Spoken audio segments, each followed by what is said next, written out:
या देवी सर्वभूतेषु शक्तिरूपेण संस्थिता नमस्तस्यै नमस्तस्यै नमस्तस्यै नमो नमः। माँ की शक्ति, माँ की कृपा जिसे प्राप्त हो जाए उसे और क्या चाहिए। आज एक ऐसे ही शख्स से हम आपका साक्षात्कार कराने जा रहे हैं, पंडित ओम प्रकाश उपाध्याय। पंडित जी प्रातः कई घंटे माँ की आराधना में बिताते हैं। इस कठोर तपस्या आराधना से प्राप्त सिद्धि को पंडित जी लोगों की भलाई में लगा रहे हैं। असंख्य लोग उनसे अपने जीवन की समस्याओं से संबंधित प्रश्नों का हल जानने आते हैं।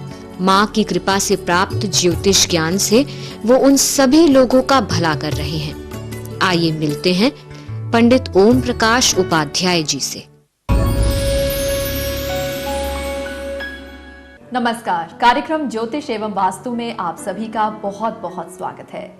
दोस्तों, हर किसी के खुशियों के मायने अलग होते हैं। किसी को बहुत सारा पैसा कमाकर खुशी मिलती है, किसी को अच्छी पढ़ाई करके खुशी मिलती है, किसी को अच्छी नौकरी करके खुशी मिलती है, लेकिन किसी किसी को खुशी मिलती है कि उसके पास भले ही कुछ ना हो पर घर में शांति हो, सुकून हो।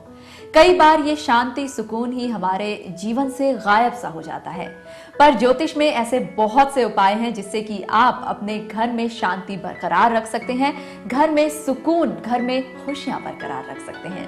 तो आज उन्हीं उपायों पर चर्चा करने के लिए एक बार फिर से हमारे साथ स्टूडियो में हैं पंडित ओम प्रकाश उपाध्याय जी। इनके बारे में मैं आपको थोड़ा सा बताना चाहूंगी। अगर हम ज्योतिष विद्या की बात करें तो ये इनको विरासत में प्राप्त हुई है। देवी माँ के बहुत बड़े आराधक हैं। प्रतिदिन कई घंटे देवी माँ की आराधना में ही ये व्यतीत करते हैं और साथ ही साथ देवी माँ की असीम कृपा इन पर बरकरार है। यहाँ पर पंडित जी का हम बहुत बहुत स्वागत करते हैं। पंडित जी, आपका स्टूडियो में स्वागत है। नमस्कार। नमस्ते मैडम। पंडित जी, जैसे कि जीवन में देखा गया है हर बार कुछ लोगों के जीवन में तो ये खासकर देखा जाता है, सारी खुशियां होती हैं, बच्चे अच्छे से पढ़ाई करते हैं, खूब धन दौलत भी होता है और जिस भी कार्य में हाथ डालते हैं उसमें उनको खुशियां ही मिलती हैं, उसमें उनको कामयाबी मिलती है। उसके बाद भी घर में कहीं ना कहीं खटपट रहती है, किसी ना किसी सदस्य की एक दूसरे से कुछ ना कुछ परेशानी रहती है।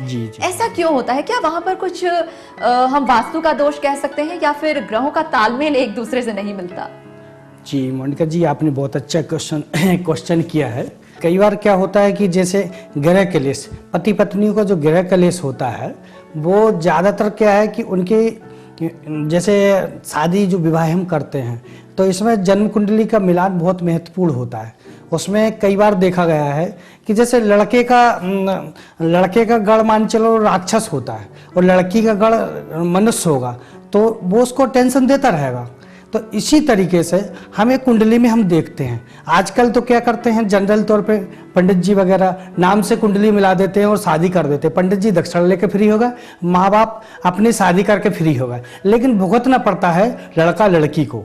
एक जमाना वो था कि लड़की की शादी जब तक नहीं होती थी, जब तक माँ बाप को चिंता होती थी। आज के दौर में हम सबसे ज़्यादा समस्या आती है, मेरे ऑफिस में जो आती हैं वो यही आती हैं कि शादी के बाद लड़की सुखी नहीं है या शादी के बाद लड़का सुखी नहीं है। सबसे ज़्यादा यही मैटर इस समय आ रहे हैं हमारे पास, वो स्थिति को हम देखते हैं।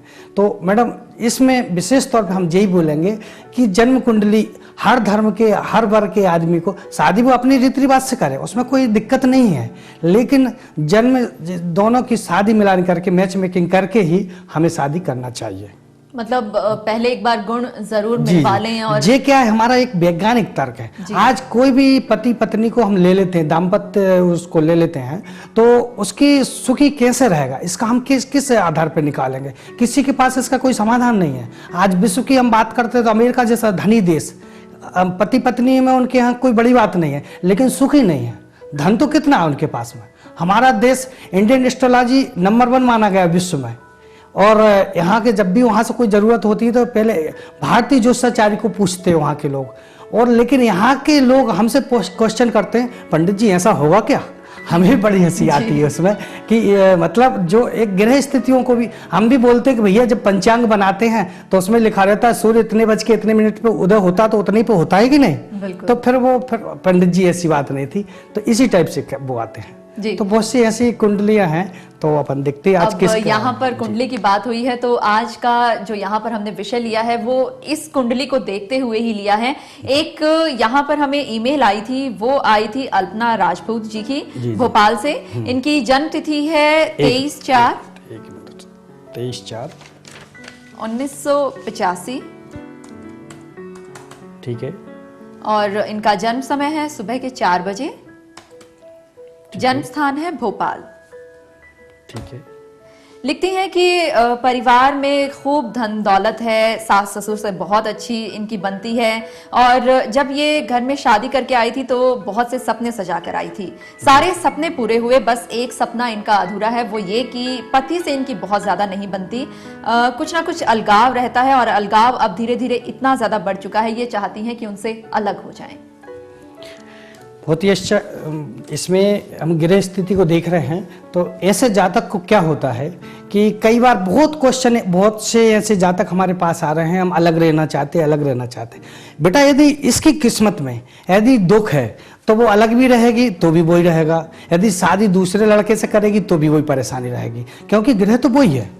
इसके सबसे मेन पॉइंट जो है इसका दूसरे घर का मालिक जो है सूर्य राहु के साथ ग्रहण योग बना के बैठा हुआ है, तो इसके जो फ्रेंडशिप जो है, फ्रेंड सर्कल ठीक नहीं है। इसके फ्रेंड जो है जो इसको गड्ढे में डाल रहे हैं, उसको गलत एडवाइस दे रहा है, जो इससे इसके धन की तरफ उनका झुकाव है, धन को उनको देख रहा है कि किसी तरीके से इनसे प्रेम बढ़ा के वो इसका धन लूटा जाए, इनको वो किया जाए।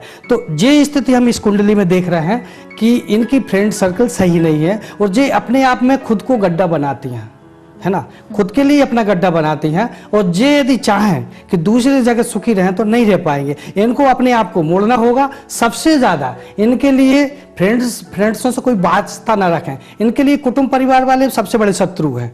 इनके लिए भरोसा करना, किसी पे भरोसा नहीं करना चाहिए।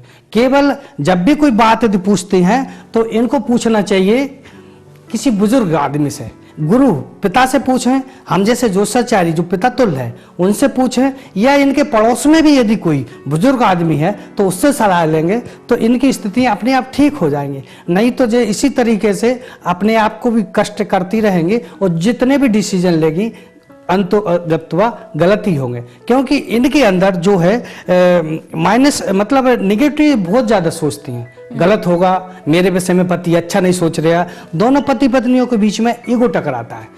ये लड़की जे चाहती हैं, क्या नाम है इनका, अल्पना राजपूत, जो चाहती हैं कि घर में सब वैभव विलासिता सब हो, एकदम से हो, टोटल सब व्यवस्था हो सकता है पति की कुछ मजबूरी हो, इस वजह से इसलिए वो नहीं कर पा रहे हो। जे मैडम चाहती पूरी सब व्यवस्था हो, लेकिन वो कर नहीं पाता है।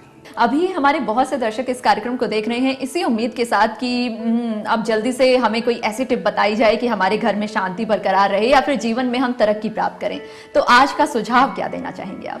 आज का सुझाव ये देना चाहता हूँ कि हमेशा यदि हमें किसी से सलाह लेना है, बुजुर्ग से लें, पिता से लें, गुरु से लें, गुरु से सलाह लेंगे वो आपके लिए ठीक होगी। जी, यहाँ पर आपने इस कार्यक्रम में अपना कीमती वक्त दिया और इतनी अच्छी जानकारी हमारे साथ शेयर की, इसके लिए आपका बहुत बहुत शुक्रिया। नमस्कार।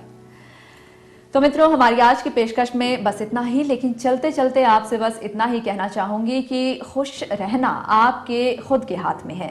बस आपको अच्छे डिसीजंस लेने हैं, आपको सही विचार करके सही दिशा में चलना है। वही सही दिशा इस कार्यक्रम में हम आपको दिखाते हैं। और अगर आपको लगता है कि अभी भी आप मार्ग से भटके हुए हैं, आप अनमोल जीवन दर्पण नाम की कुंडली बनवा सकते हैं। नंबर्स उम्मीद करती हूँ आपने जरूर नोट कर लिए होंगे। तो फिलहाल आप हंसते रहिए, मुस्कुराते रहिए, दीजिए इजाजत। हमारा पता है पंडित ओम प्रकाश उपाध्याय, अभिषेक ज्योतिष कार्यालय, UG 34, Kartar orchid complex, Pul Bogda, capital petrol pump के पास, Raisen road, Bhopal, MP। Phone numbers हैं 09644 830 700, 09644 696956।